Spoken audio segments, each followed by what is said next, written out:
आपके द्वारा बोलना सुनते थे।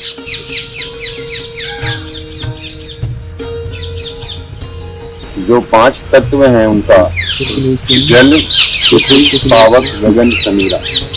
जल के रूप में अनवरत बहती सरयू नदी जो अयोध्या का एक तीर्थ है, और उसके साथ साथ अग्नि के रूप में सूर्य की किरणें और दीपावली के दीपक हैं।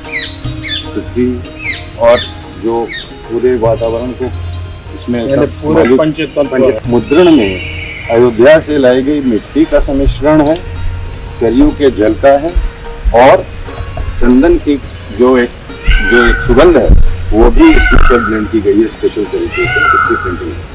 संयुक्त राष्ट्र के अलावा 30 देश उनके जो रामायण पे आधारित जो उनके डाक टिकट संग्रह है उनका एक संकलन आपके